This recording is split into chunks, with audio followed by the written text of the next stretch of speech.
Don't let nervousness or fear silence your voice. Imagine how much more you could achieve if you weren't held back by fear. If I had let my stutter stop me from going to that interview, I wouldn't have landed that job. If I had let fear stop me from making this podcast, I wouldn't be here talking to you right now. Confidence isn't about never feeling nervous. It's about pushing forward despite that nervousness. Did you know that public speaking is considered a greater fear than death for many people? Crazy, right? I remember one time many years ago, I was doing an internship back in Portugal as a computer repair company.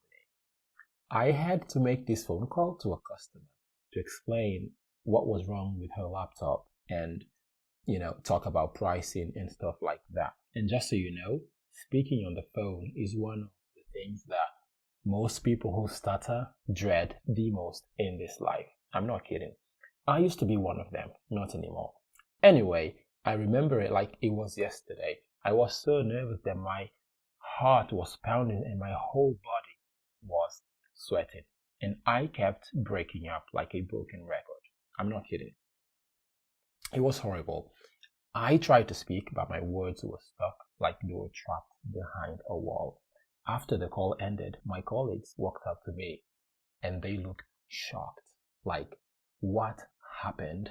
Did you get this sweaty while talking on the phone to a customer? I was like, yeah. They did not believe me.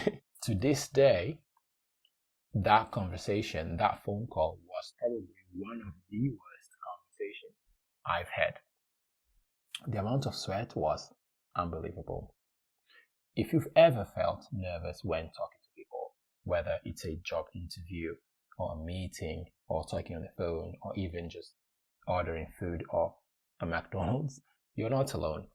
Let's talk about it in this episode. If this is your first time here, hi, I'm Bruno, and in today's episode of Beyond Limits with Bruno Fernandes, we are talking about a very real struggle, nervousness when speaking. By the end of this episode, you will have a clear plan to help you speak with confidence without letting nervousness hold you back from expressing yourself confidently and having meaningful conversations. Let's dive in. I want to start by sharing something personal. So last year, I had an interview at a global tech company, one of the biggest opportunities of my life. So naturally, I was nervous before the interview, but I told myself that was normal, relax.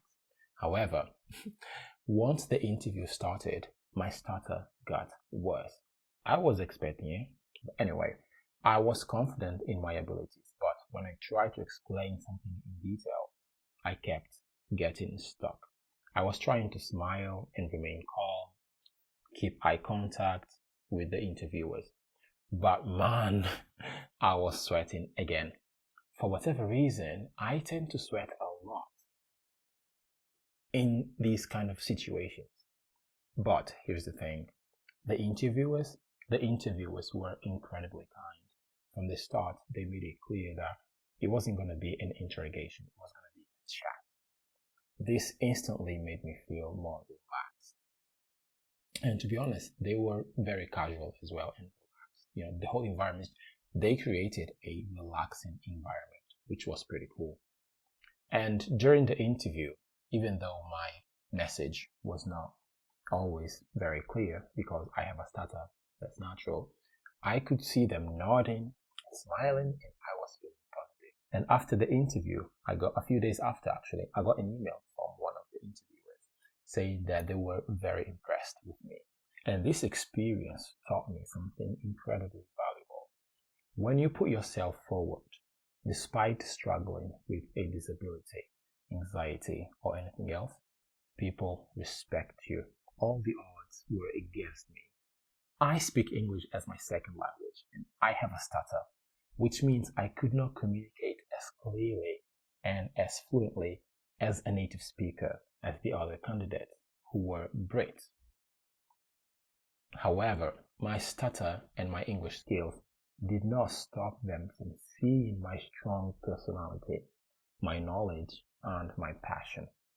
And because I didn't let my nerves stop me from trying and my stutter stop me from trying, they connected with me as a person. And this is something that I want you to take away from today's episode. Nervousness is normal, but it doesn't define you. And the more you put yourself out there, the more you practice, the better you will get at managing your nerves.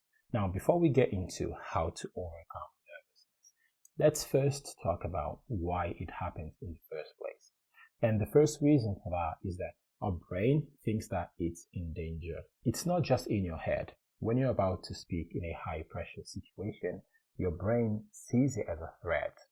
And, think of it like when you're about to go on a roller coaster. That same feeling. It triggers the fight or flight response. The same response that our ancestors had when facing a wild animal.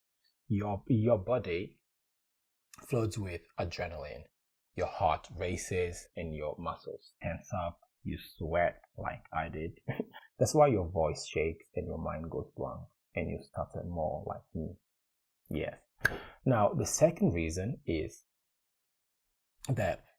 fear of judgment, right? We all have deep-rooted fear of being judged. And if you struggle with speech difficulties like I do, that fear can be even stronger. What if I say something stupid and everybody laughs? But here's the truth that changed my perspective on this. People are not analyzing every word you say. They're usually more focused on themselves than on your mistakes. Let me tell you something that you probably didn't know. Speaking anxiety is more common than you think. Did you know that public speaking is ranked as one of the biggest fears worldwide? Yeah, that's crazy. I was listening to a podcast the other day about communication and public speaking, and they were talking about that. This shows that nervousness is a very common thing, even among professional public speakers. Even successful people like Warren Buffett or Elon Musk have struggled with it. The good news, speaking is a skill you can improve with practice. Now, let's talk about solutions. These are 5 techniques that have helped me personally, and I truly believe that they can help you too. The first technique that I want you to practice is breathing. This helps you control your nervous system. When you're nervous, your breathing becomes shallow and makes everything worse. Here is a simple breathing technique to help calm you down. The 4-7-8 method. Let's try it together. So you inhale through your nose for 4 seconds, hold your breath for 7 seconds, and exhale slowly through your mouth for 8 seconds. Do this a few times before speaking. You will feel a noticeable difference. Technique number 2 is to reframe your fear. You need to turn your anxiety into excitement. Did you know that anxiety and excitement feel almost the same in your body? The only difference is how we interpret it. So instead of telling yourself, I'm so nervous, say, I am excited for this opportunity. Imagine you're about to give a presentation. Instead of saying, I'm going to mess up this presentation, say, I'm excited to share my ideas with people. Your brain will start to believe it. Now, technique number 3, small wins build confidence. Start with low-stakes conversations. If speaking makes you nervous, don't start with a big presentation. Start small, ordering food confidently, like ordering a coffee or a burger, saying exactly what you want rather than pointing at the thing.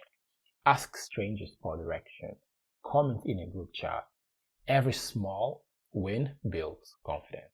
Now, technique number 4 is slow down and emphasize keywords, especially if you started like me.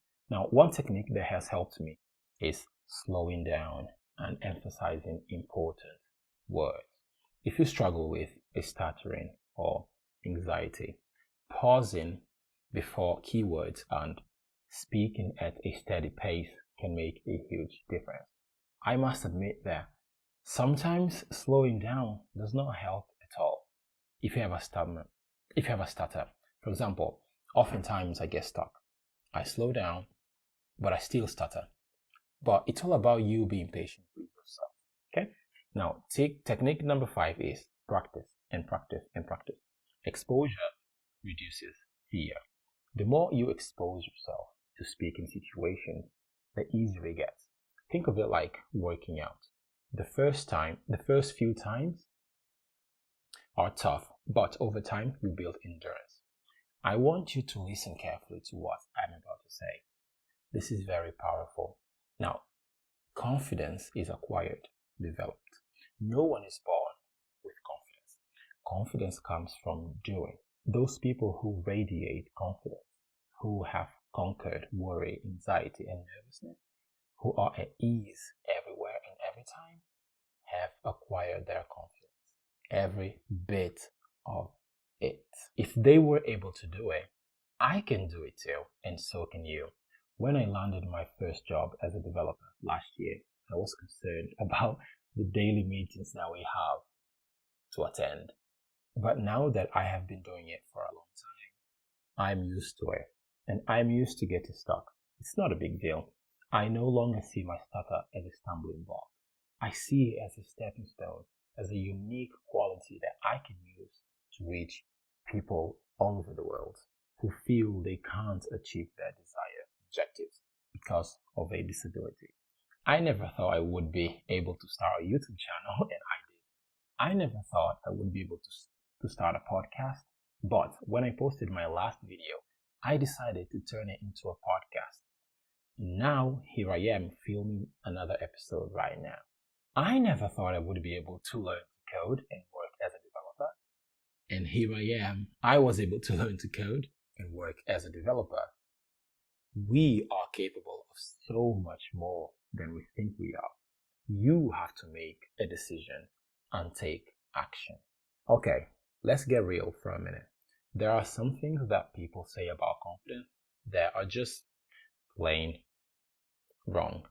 And let's bust some common myths that might be holding you back. Now, the first one is you have to be naturally confident to speak well. That's false. Confidence is built through experience. Myth number 2, memorizing your script will make you sound better. Nope. It makes you sound robotic. Instead, know your key points and speak naturally, like you're having a conversation. Myth number 3, people will notice every mistake. Not really. They don't really care. Most people don't even remember small stumbles. Remember one thing, no one speaks perfectly all the time. Everyone stumbles, pauses, forgets words. What matters is that you keep going. Every conversation is a chance to improve. Don't let nervousness or fear silence your voice. Imagine how much more you could achieve if you weren't held back by fear. If I had let my stutter stop me from going to that interview, I wouldn't have landed that job. If I had let fear stop me from making this podcast, I wouldn't be here talking to you right now. Confidence isn't about never feeling nervous. It's about pushing forward despite that nervousness. Now, if this episode has helped you in any way, please share it with someone who needs it, who needs to hear this message. If you want more content like this on confidence and communication and personal growth, if you want to go on this journey with me, hit the subscribe button and remember that you are capable of so much more than you think. So speak up, stand out, and go beyond your limits. Thank you so much for watching and listening to this episode. I'll see you next time. Bye-bye.